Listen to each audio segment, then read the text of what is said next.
Focus, focus. I know. I got it. I got it now. Oh. Oh, Jules. Okay. It's quiet today. Sing it to me. There you go. I always keep thinking of the grandchildren singing. You can count on me. I'll be right here waiting for you. So funny to see Nora all blacked out there. This is the place you can always turn to when you need a friend. The Lillian McDermott Show. To reach out to Lillian, visit her on the web at whenyouneedafriend.com. Now let's all learn together. Here's Lillian McDermott. Hello, my listening friend. It's so nice we can meet each other on the air and on video later on for this beautiful best day ever. And for those of you who are new to the Lillian McDermott Radio Show, the purpose of the show is to provide a safe place where you can go to when you need a friend. It is my commitment to provide alternative ways to heal, and it is my mission to make awareness, responsibility, and truth a part of our everyday life. And I hope you, my listening friend, will feel empowered to live the life of your dreams.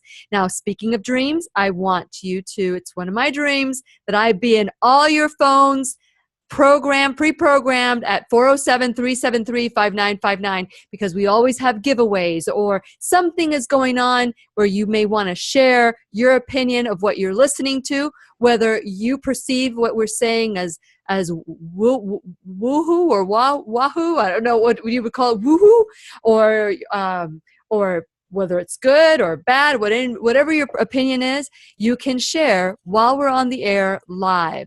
And so today, I wonder how many of you are dreading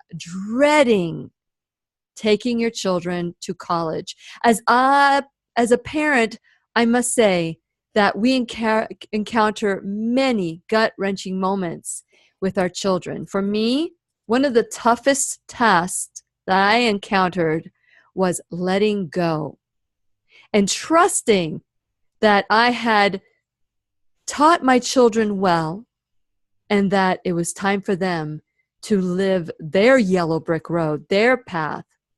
Now, do you have a child that's going off to college or moving out of the home? Maybe it's their time to fly the coop. Well, it turns out one of my friends that we do once a month, Nora Bradbury-Haehl and Julie Mickler. Well, Nora apparently is a bit of a celebrity. And, even though I knew it, she doesn't come across as really a celebrity. So it was a reminder when we're getting ready for college and school starting that we highlight Nora today because she is an author. And many of us, we don't even talk about that. And so Julie normally comes on. We talk about different subjects. Julie and Nora and I come on and we talk about breaking down the walls of religion. But today, we're going to talk about how to set our children up for success when they go off to college. Apparently, Nora wrote a book called The Freshman Survival Guide. I believe that's the name of the book. Let me just make sure that I'm saying it correctly because I've got Nora muted. The Freshman Survival Guide. That is it. I got it right. And since it is our sole purpose in life to give and receive love and knowledge, I am grateful to have Julie Mickler and the Nora Bradbury-Haehl here to do just that. Welcome, ladies, to the Lillian McDermott Radio Show.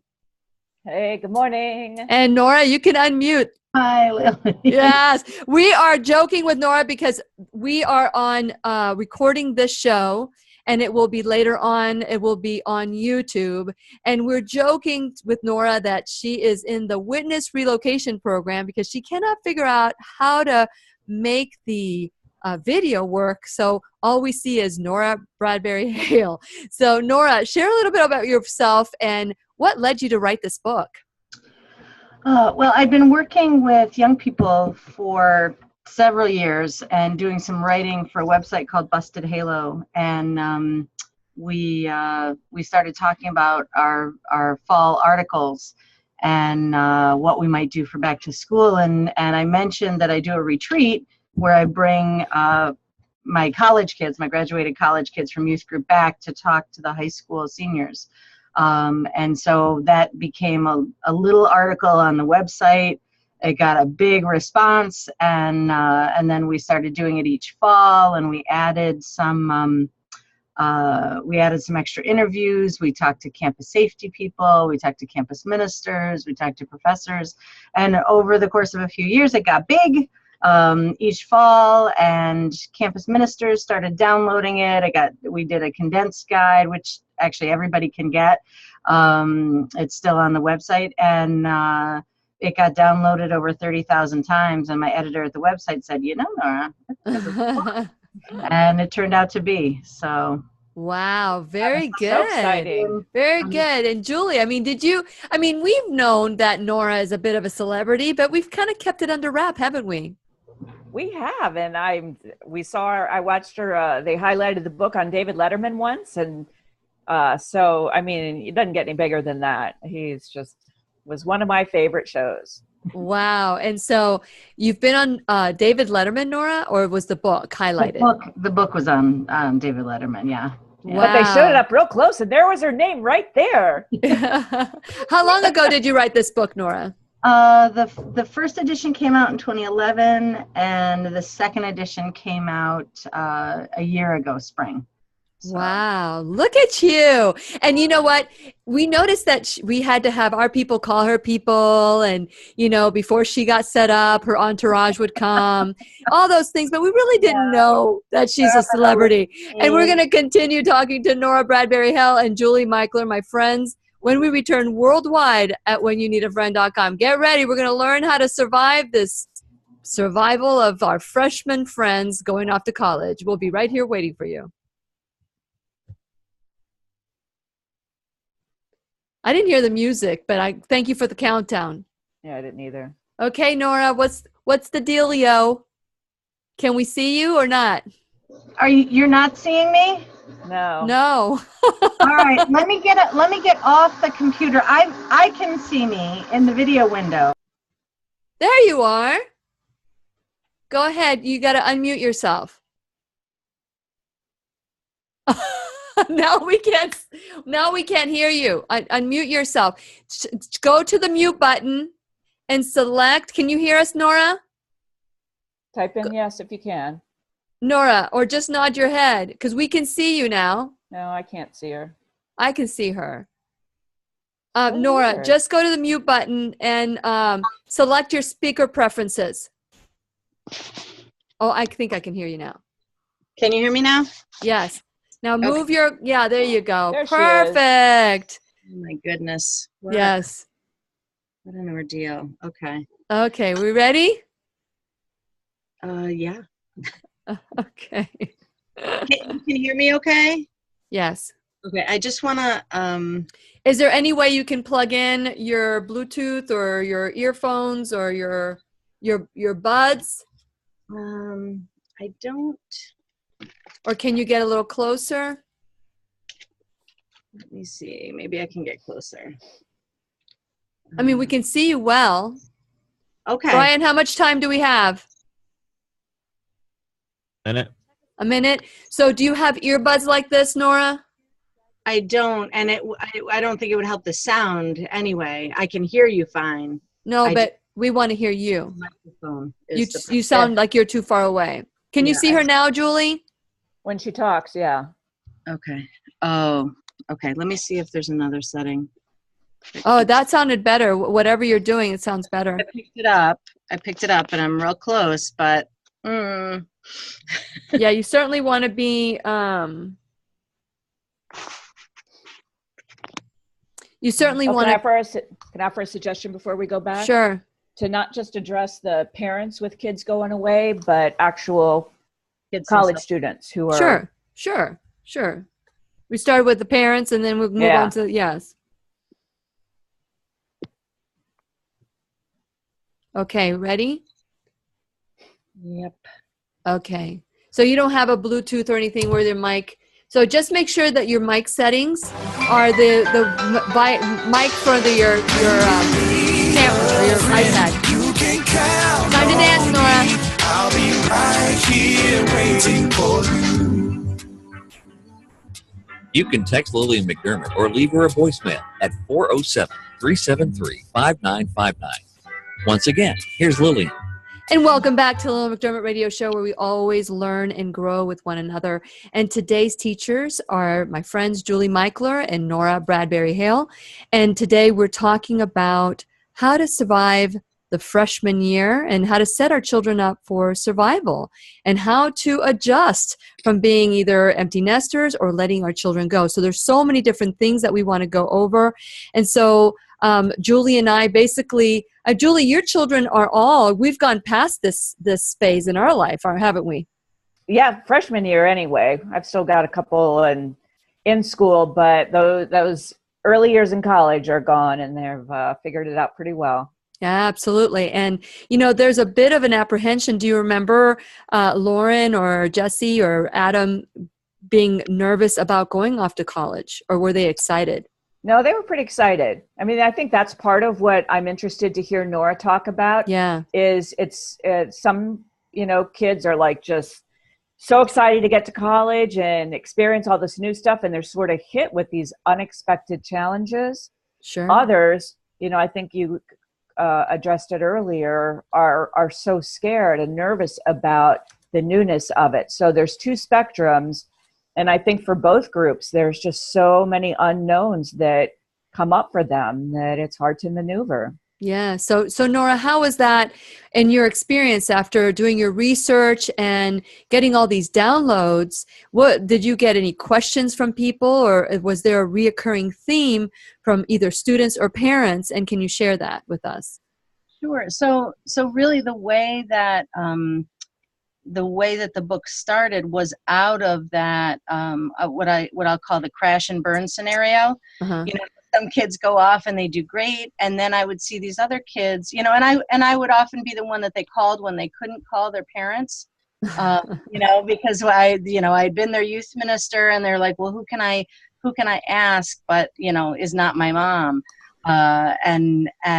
So I would get these panicked phone calls. Oh, I made this big mistake, or oh, I stopped going to class, or whatever the problem was, and I would also be the one kind of picking up the pieces when college didn't go well. So a kid would come home with $10,000 of debt and nothing to show for it because college is so expensive.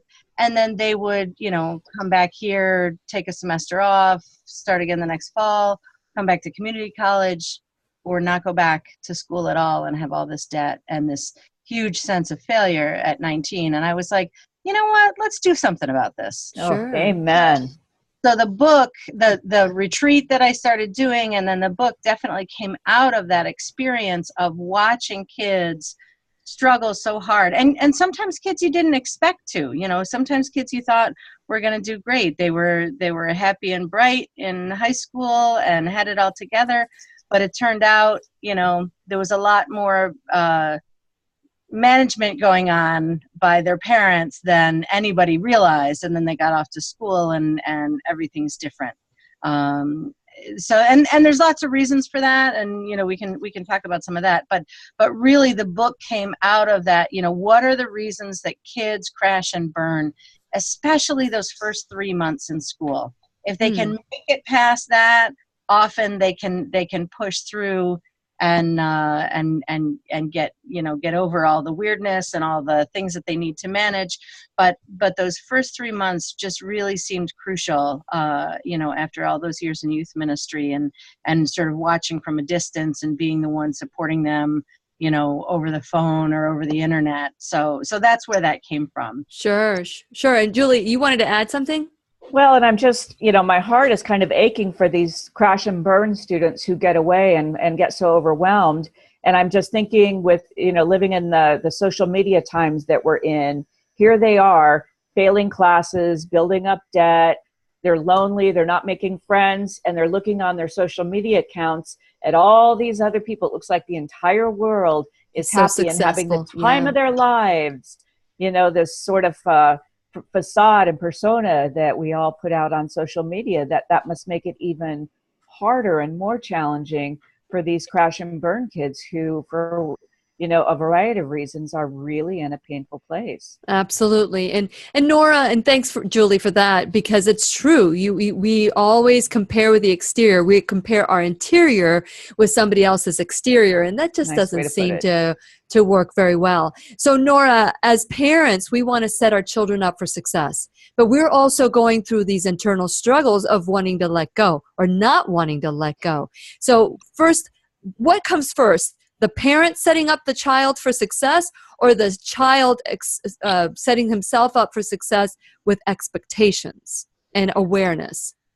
Well, I think there's a lot of things that parents can do to help kids build independence. And we want to do everything we can for our kids, but that's not always doing them favors when it comes to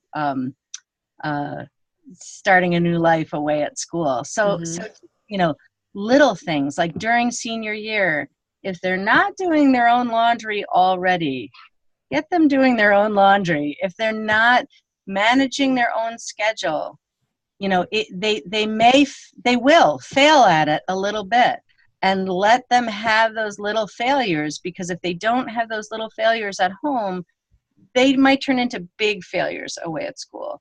So there's definitely things that that parents can do to build independence, especially during senior year.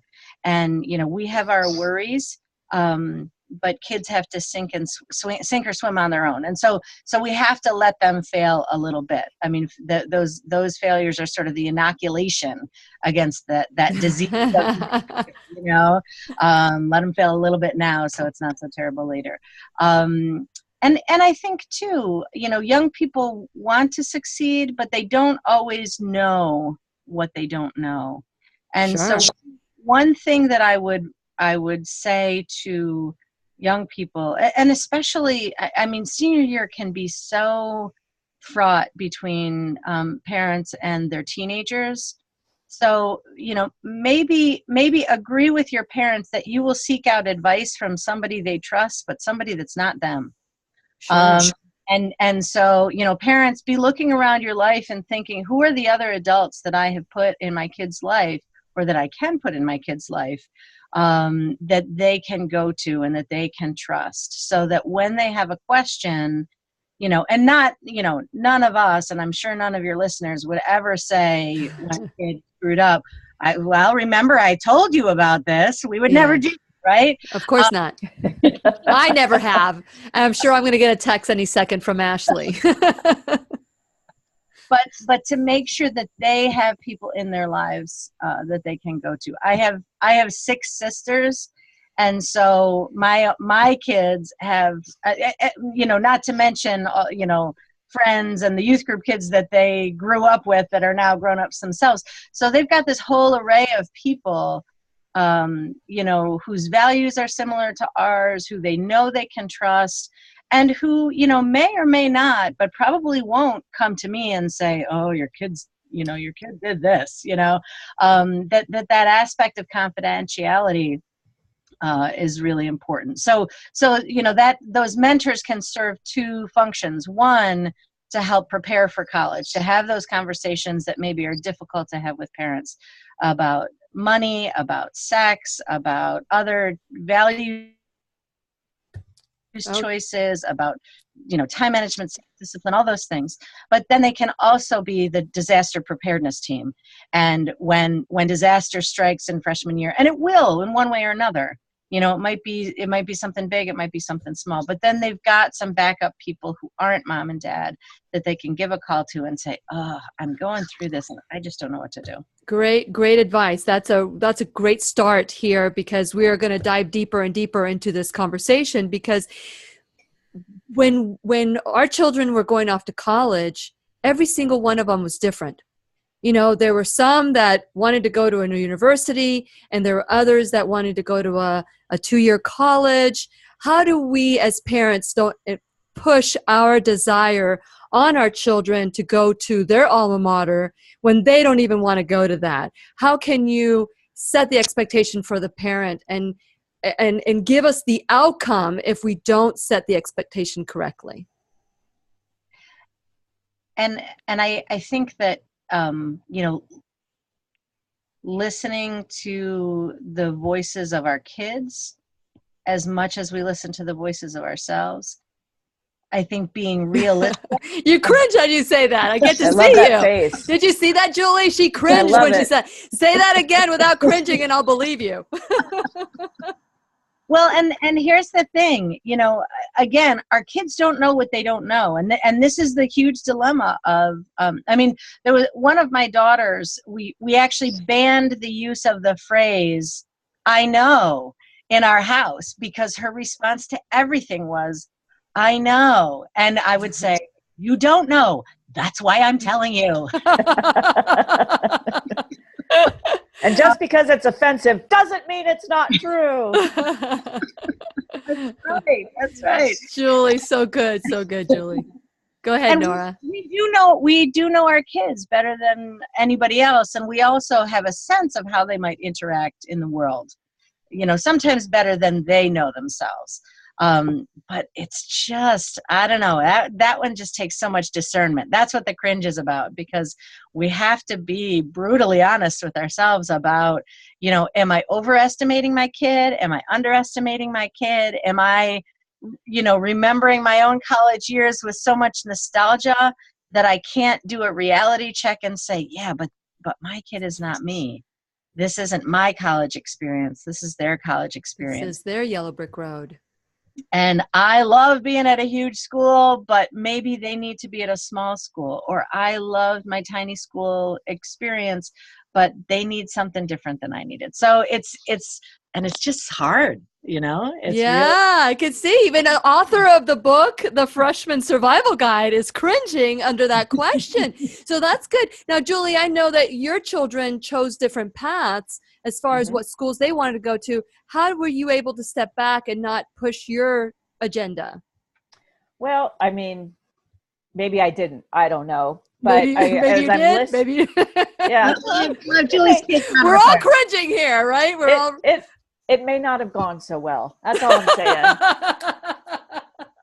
But as I'm in my, wisdom looking back on those years and what they needed, what I think what these young adults need is empowerment. They need us to believe in them and empower them to be wise as they can and make good decisions and be aware of what's going on. And because if we communicate to them that we got to step in and tell them everything and we've got to set it up for them and do it for them, they're getting the message that they can't do it, that they're not capable. You're absolutely so I right. think if as parents, mentors, adults, friends, our primary goal is to empower them to create the life of their dreams, using your words, Lil. I think that's the best we can do. Very good. And this conversation is going to continue worldwide.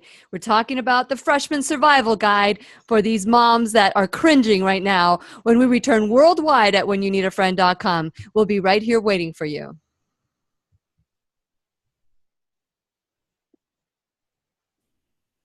There we go. And we're going to continue our conversation while we're off the air with Nora Bradbury-Haehl and Julie Mickler, who are my friends, and so excited that we have a celebrity among us with Nora Bradbury-Haehl. It's funny.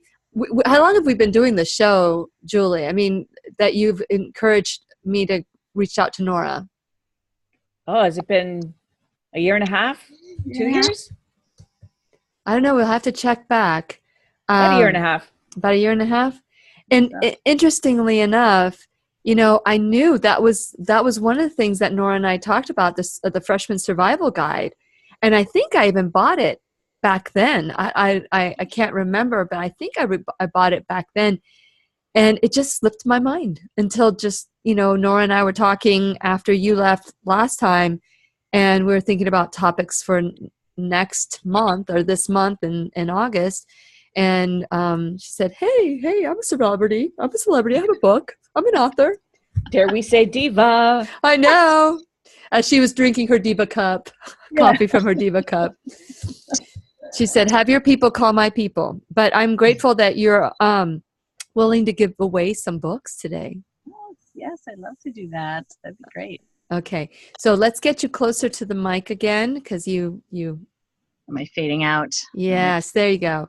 Or just at least angle it so that the mic section of your phone, which is the bottom part, right? Which one's the bottom part? Is that where the mic is? Is this the mic right here? Question. I think it's different on different phones. Ah, is it? Nice wall. Is that the veggie? That is Larry, the cucumber. The cucumber, the veggie. What were they called? Tails. Veggie Tales. That's it. Gosh, it's bringing back memories. And what's the hamburger? It's a cheeseburger. And when I left I was moving parishes in a youth ministry job, and one of my junior high boys. Oh, here we go. And so I got the cheeseburger band. Ah, so here we go. Oh, this is where I talk about my social media, guys, okay? I'll reintroduce the topic. Okay. You can text Lillian McDermott or leave her a voicemail at 407-373-5959. Once again, here's Lillian. And welcome back to the Lillian McDermott Radio Show, where you can hear us worldwide at whenyounneedafriend.com. I'm your host, Lillian McDermott, and it is my goal that we learn from each other every day. Everybody who's in front of you, look at them as your teacher. And at that point, as a student, you will go through life with childlike wonder. And what a great way to learn what we don't know. Julie, Nora, and I will all agree, and all you moms will agree, man, I wish I had somebody that was wise, walking around with me, telling me what to do. Maybe not. When our children were little, I just thought that out loud, and it came out, and it sounded better in my head. But the reality is, it would be nice to, if you're open to the wisdom that we've experienced raising our children, perhaps you can create your own growth opportunities. So we have obviously had a lot of growth opportunities, but we've all taken responsibility. I've gone back to my children and said, please forgive me. I didn't know what I didn't know.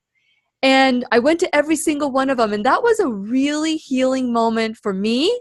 I hope for my children, my grown children, who got to see me as a person, as opposed to their mom, who never makes mistakes, and is perfect, because I want them to believe that. We all want our children to believe that. But instead, I chose to take responsibility for my behavior, my actions. Some of my growth opportunities with my children have been moments where maybe I don't want to repeat, but at the same time, many lessons were learned. And so that's the point, that we take responsibility. We take ownership and said, I did the best I could with what I had, and now I know better. And so now I'll do better. And so if you want to learn this conversation or continue the conversation of growing together and doing this movement of empowerment that leads to freedom, or responsibility that leads to empowerment and freedom, please go to whenyounneedafriend.com, become a subscriber. And it's a 2-step process, so wait for that confirmation email. Once you confirm, you will get access to my Mind, Body, Spirit Positive Affirmation audio link and my 90-day challenge to self-love ebook. But please make sure that when you go to whenyounneedafriend.com, you will check out my sponsors and see how you can support them, just like they're supporting the show, because without them, there would be no show. And if you'd like to become a sponsor, please reach out to me at whenyounneedafriend.com. Now, when you become a sponsor or a subscriber, this show will go to your tablet and your phones. So grow with me at whenyounneedafriend.com by subscribing, and then like me and grow with me at Instagram at Lillian McDermott, Twitter Lillian MCD, Facebook.com/Lillian's Radio Show. You can hear on demand on Apple Podcasts, Google Play Music, iHeartRadio, and last but not least, I've got a surprise for you, because I told you to speed dial the 407-373-5959. Be the first caller or texter and get a free copy of Nora's book called The Freshman Survival Guide. And apparently it's even more famous than I knew, because it's been with David Letterman. How was that like, Nora? That was crazy. We still to this day, my editor doesn't know, my agent doesn't know who put the book in his hands. My theory is that one of the writers has a mom who's a campus minister or something. Came across the book and said, "Hey, you should do something about this." But it was such a kick. I got a call from one of my college kids saying, "Your book is on Letterman right now," and I was already in bed, jumped up and looked for it. So anyway, it was just really cool. And you would think they would have reached out to you, Nora. I know, right?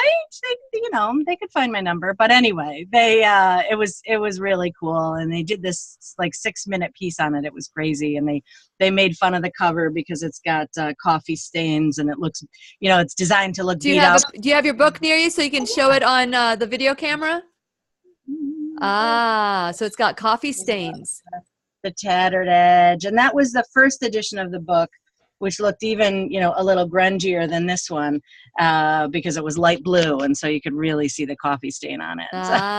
So be the first caller or texter and get a free copy of the Freshman Survival Guide, written by our celebrity, Nora Bradbury-Haehl, our friend and celebrity. So call 407-373-5959. So Nora, what are some of the other things that as freshmen, these students that believe they know everything at this point, as they walk into the unknown, what are some warnings, some advice that you can give that will help them the first 3 months and beyond?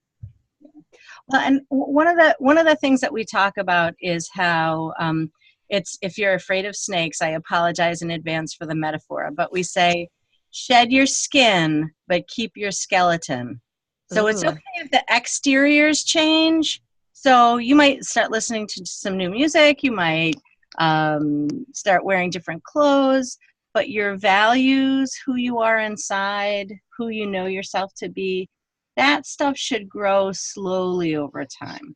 So the way that a reptile grows, the exterior can shed, but the interior really needs to be a slower change. And your values probably will change in college, but do that a little bit at a time. And as parents, and Nora, as parents, watch this transformation. We may not like what we're seeing. What should we do? I think listening is the best thing a parent can do at this point. And as excruciating as that can be, when a kid comes home with a new value that challenges what we taught our kids or what we believe, one of the worst things we can do is tell them that they're wrong, because then we just reinforce that, right? We just let them say, oh, well, see, my parents don't get it. But instead of coming back at them with well, that's not who we raised you to be, say, tell me more about that. Tell me more. Invite them into a conversation. And honestly, you got, 18 years with them to communicate your values. Trust that what's valuable and helpful to them is going to eventually rise to the surface. So much of what happens in college, this too shall pass, is a great mantra for us, to hang on to, because they do need to try on different identities. They do need to assert themselves. And so when they come back at us with a value that just sounds wackadoodle, woo woo, just like I said at the beginning of the show, right? Yeah, exactly. And when they come back with something like that, stop and say, is this meant to shock me? Julie, you wanted to add something there? Yeah, I think it's, if we're hounding our kids with here are your values, here are your values, here are your values, I think they're going to see those values as like a box, like it's all or nothing. And if you tell an 18-year-old you have to take all of my values or none of them, they're going to be like, I don't think I'm going to take those. And and again, it's an empowerment thing to say, what kind of life do you want to create? What are your values? What do you want to see with your life? So that they stop and think about some of those danger zones of, of promiscuity or reckless sex that are, we know will hurt them on the inside and damage them, but maybe they don't know that. They think that there's no real reason for the values about the drinking, about going to class, about, trusting your instincts on the people you place in your lives. We got to let them choose for themselves and let them know that they're capable and strong and that they're going to make great choices. That's hard to do, but we got to let go. I know. Nora, do you have anything to add to that? I wanted to add, one of the things that we talked about right from the very first retreat, we talked about, the first month of school, live like a monk. Chastity, poverty, obedience. That's awesome. I love it. Monks take those are the 3 vows that monks take. One of chastity, don't sleep around. You don't know who the jerks are yet, Yeah. and you may find the love of your life at college, but you probably won't find them drunk on the first or second Friday night at school. Maybe. Chances are. But you might end up sleeping with somebody who, is in your major and is a jerk, and you have to see them for the next 4 years. So just take it slow. And often we're looking for comfort in those first couple of weekends, and hooking up can feel like comfort, but in the cold light of morning, not so much. Poverty, we talk about, don't blow all your money the first weekend. Don't try to keep up with the big spenders. And then obedience, and I can't emphasize this enough. No matter what's happening, go to class. Go to class. In the original edition of the book, I had 3 chapters titled "Go to Class," and my editor said, "You can't do that." And I was like, "But I can afford it." And then, because that's where I've seen kids, whatever is going on, they're depressed, they're struggling academically, they're in over their heads, time management wise, and they stop going to class. And that's actually, the studies show that that's the only real indicator of college success. So get your butt in a chair, do the math, figure out how much it costs per hour for you to take that nap instead of going to class. It's a very expensive nap. So chastity, poverty, obedience. That's the. I love it. And we're going to continue with these freshman tips with Nora Bradbury-Haehl, the Freshman Survival Guide, when we return worldwide at whenyouneedafriend.com. Now remember, first caller or texter, 407-373-5959 will get a free copy of the book. And we'll be right here waiting for you. That is funny. I saw that when I was looking at your website. For the first few weeks, live like a monk, and the vows. I thought that was so funny. When you said it, it just still sounded funny. Well, how to communicate that, how to communicate those little bits of just, it's so easy to get there and just live with reckless abandon. And I have gotten that horrifying phone call from, more than one girl who let that older guy who comes to the freshman event and hang around, and she hung around with him. And, it's, we've got more education on campuses about it now. But dealing with date rape your first couple weekends at college, it's no good. It's no good. Is that something worth mentioning on the air? Yeah. Because we've got about 8.5 minutes left on the show. I know that you can't see the ticker there. Julie, are you seeing it? Can you see it? Okay. Yes. What direction do you want to go in? I'm going to leave that up to you, Nora. Do you want to talk about rape? Yeah. Or do we want to leave it in a positive note? I'd almost rather, I'd like to make a quick mention of mental health, because late adolescence is the blooming season. Okay. And nobody knows what normal is for you when you're new at college. So if you flip into a mode that's not normal for you, the people around you won't necessarily know. Okay. Anything else? Just to end on you've got some life experience, you can do this, Okay. So I will ask you, I will ask you the good news, and whatever the good news is, you can share at that time. I don't want to know right now. Okay. Julie, is there anything in particular that you would like to know? Or add. Or ask. Yep, nothing right now. Okay. So I was going to add, if we had time before the break, I was going to add Pete's advice to the kids when they went away, that he said, nothing, don't come back with anything permanent. No STDs, no tattoos, no babies. Do you want to say that on the air? I'd love to, because he's listening. Oh, he is? What is he saying? Yep. What's his feedback? No, I was thinking of it before he texted that that was his advice. Well, he says nothing permanent until you're 30, but we'll just deal with college. Good advice. It's good advice. You're going to add that to your book? Nothing permanent. The Pete Mickler advice, nothing permanent. It's funny when I was thinking about having my belly button pierced at the age of 36, I still was thinking about my parents and what they thought. Yep. I'll be right here waiting for you. You can text Lillian McDermott or leave her a voicemail at 407-373-5959. Once again, here's Lillian.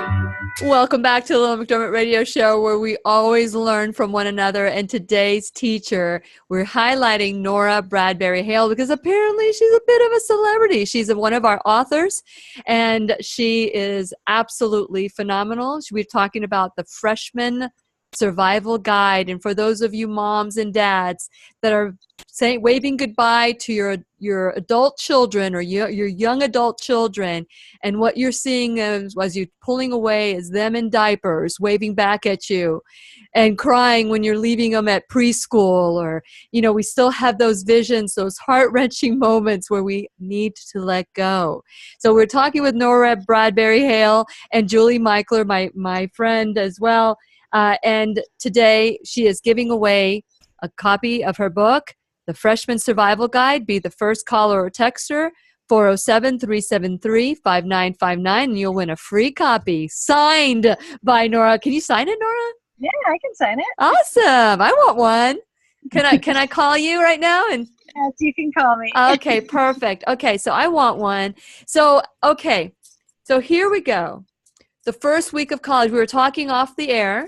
You were saying how important, and the next topic that you would like to talk about is mental health. So let's talk about that, because you are absolutely correct with your assessment.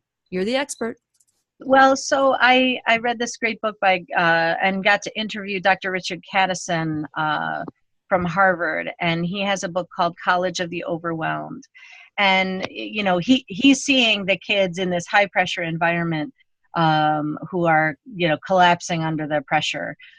He's also seeing kids who maybe had an underlying mental health issue, but it didn't emerge until this point, or it didn't come clear. And that's one of the tricky things about some illnesses, schizophrenia, bipolar disorder, clinical depression, seasonal affective disorder. Some of those illnesses don't really manifest in a clear form until late or older adolescence. I would call it the blooming season for these mental health issues. And there's nobody there at college who knows what normal is for you. So if all of a sudden you're hiding away in your dorm room and you don't want to talk to anybody and you don't want to eat, then maybe your roommate thinks, oh, okay, if that's the kind of person you are. They don't know that that's not actually the kind of person you are. So they don't know to set off the alarm bells. And so that's a good reminder that parents do need to keep in touch, especially if there has been a mental health concern, if there's been issues in the past, and for students themselves to know that they need to be keeping in touch with their support people, that they need to be, we use that HALT. Actually, David Letterman talked about this when he had the book on the show. Don't let yourself get too hungry, angry, lonely, or tired.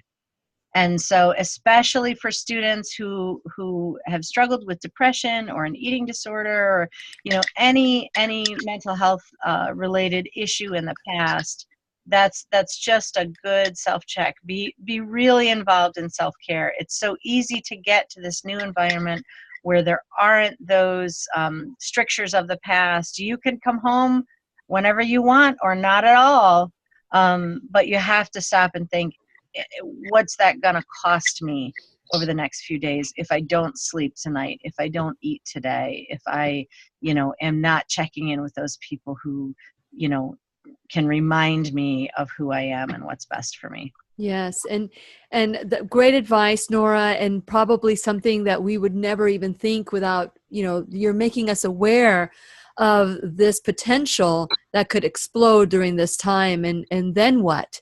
What do we do? I mean, we don't have that interconnection, or that we can't be watching our children and walking beside them the whole entire time. And that could be a very scary time for everybody. Yeah. And the other reminder I want to tag onto that, though, is that colleges have so many helpers on campus.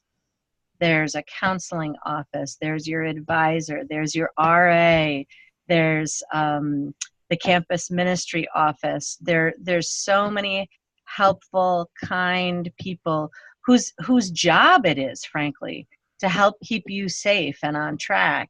And I, one of the things that's been so encouraging for me as somebody who cares about young people over the last 10 to 15 years is to just see the explosion in freshman experience programming, in the awareness of freshman retention, of the accountability that colleges now have to take good care of their freshmen. And so know that those resources, students know that those resources are there on campus for you, and parents know that you're not just dropping your kids into a black hole of, sin and destruction. Sure. A lot of good stuff going on our college campuses. Very good. Good to know. Now, Julie, I want to switch to you. When your children were going off to college, you and Pete, you probably gave them pearls. And I'd like to share, I'd like to hear from you, Nora, and I'd like to share my pearls that I gave my children when they went off to college. Julie, what was yours that you'd like to share? Well, actually, I wasn't the one with the advice. It was my husband, Pete. Okay. And his advice was, don't come home with anything permanent. No STDs, no babies, no tattoos. Like, that's funny. It was kind of like you can handle, if that does, everything else can be healed and resolved. There's nothing permanent. So we always laugh about that. Yeah, I know that that's a joke. I'm sure that if they would have come back with something permanent, if they would have come back with something permanent, like you guys would have embraced it too. Oh, of course. Yes. It's just, it's just about preferences and about what would be good for you in your life right now. Yes. Basically saying, like, mistakes are okay is the real message behind that. Is it doesn't really matter. Just try not to make those mistakes that are permanent. Growth opportunities, right, Jules? Yep, exactly. Gifts and lessons. Okay. Well, I'm going to share mine because I'm going to let Nora be the last one since she's the expert, because I don't want to go after her. Who wants to go after Nora? Nobody. When it comes to advice to our children. So when our daughters went to school, the first year they stayed with us. They were home because they were close enough where they stayed home the freshman year. And so in their second year of college, we moved away. So we bought them a condo so that they can experience the college life, quote unquote. So my job was to make sure that I didn't want to know. Frankly, I didn't want to know. I wanted to give my daughters or my children the experience I was never given, to go to college and to live off camp, or to live on campus or away from the home. And the one thing I wanted for them, and I'm not going to be as funny as Pete, was I just wanted them to have a 3.0. I didn't care so much so what activities they did, as long as they had that the place that we picked for them was their place, not anybody else's place, if you know what I mean, because we were paying for it. We didn't want to pay for anybody else's children to live there for free, so to speak, but we wanted them to have a balanced life. But as long as they kept a 3.0 GPA, that was what was important. I don't know if that was good advice, but certainly Brittany ended up getting her master's degree, and she's very successful. And Ashley completed a 2-year program. So, we're really good. We were good with that. So, each one of them chose their own path, and And that's how we resolved it. And so what about you, Nora? Well, I love what you just said about having a balanced life. And for so many students, that's the struggle, because all of a sudden the whole world is laid before them. They can be involved in every activity. They can go to every party, you know, but I love that 3.0 rule, because it says, this is what you're here for. Yeah. All those other things are important too, but you're here for an education. There's lots of places you can have an adventure, but you're here for a very expensive education, even if it's being paid for completely with financial aid.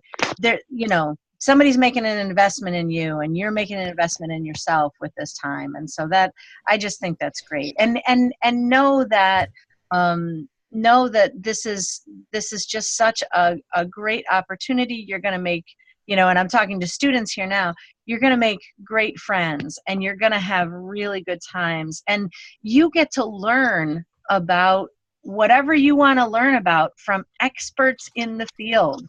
You know, we joked a lot about my celebrity, and, you know, and that. Nora, I tell you what, we're going to have to continue this conversation, because the time has flown. Thank you so much, Nora, for being our celebrity today and sharing your wisdom. And Julie, as always, it's always nice to have you. And to you, my listening friend, remember 407-373-5959 to get a free copy. Be the first caller or texter. This is Lillian McDermott wishing love, peace, joy, and unexpected abundance. Make it the best day ever. Good job, ladies. Wow, time just flies, doesn't it? Sure does. Yeah, and I knew, Nora, that you couldn't see I knew that you couldn't see it. So I wanted to, sorry for cutting you off, but great job. I'm going to turn off the recording, and I hope you tune in next time. I hope you continue to watch these videos and become a subscriber at whenyouneedafriend.com. We'll be seeing you soon. And girls, don't go away. I'm going to just pause.